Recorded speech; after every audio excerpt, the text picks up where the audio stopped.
Tonight, we are now joined by our second place finisher, Austin Dillon. Austin, you battled hard to get back to the lead there at the end. Talk about your race in the closing laps tonight. Well, I want to first off thank Danny Stopman and the guys. Ream car was really fast.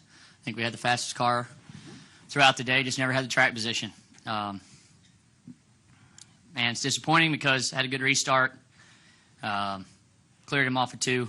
I missed one corner. I'll take the blame for that. I got a little tight. Car was just a little chattery tight right there. He got to me. Figured he was going to race, but he never even wanted to. He wrecked his teammate and then proceeded to try and wreck me. And if I would have got back to him, it would have happened to him. All right, we'll go ahead and open it up to questions. Please state your name and affiliation. Start with Bob. Bob Parker, ESPN. I haven't heard anything that he has said, but it sounded like maybe they thought that you had jumped the restart. Again, they were just talking on the radio. They didn't specifically say you did, but it sounded like that they were mad about something. So I was curious if you can kind of explain when you went. Well, he was laying back, and the rule is when you get to that 2 red marks and the other red mark, you go. And I went. He tried to lay back the first start, and I spun the tire, so I wasn't going to let it happen again.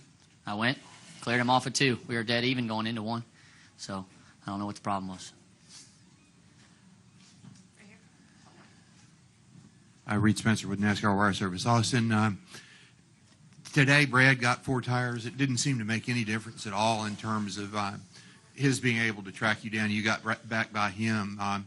Is that an indication of maybe what's going to happen tomorrow, that tires aren't going to be that valuable? Yeah, track position's everything out there. And, I mean, I had an exceptional car and could run faster lap times than most anybody in front of me, but it took so long to get them through lap traffic, and getting to him, you lose so much time. So track position's hard to beat here.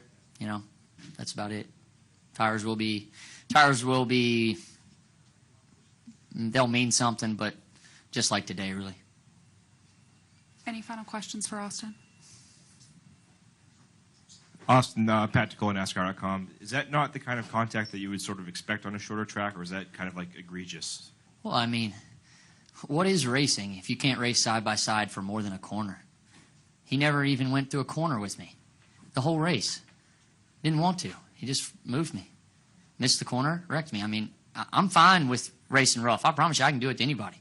But if we're going to race like that, I need to know before you get to the first corner, you know? Give me a corner at least. I don't know. I've reworked a relationship with Denny. He called me a spoiled rich kid in Texas 2 years ago, and I ate it. You know what I mean? He said just the last name, and I said my last name's Dillon, not Childress, but he is my grandfather. I'll always act with class. Everybody in the media knows that. And I've worked my way here just like anybody else. And with Denny acting like that, what does he want me to call him? You know? I don't do that. I know how to act. All right. Thanks for joining us, Austin.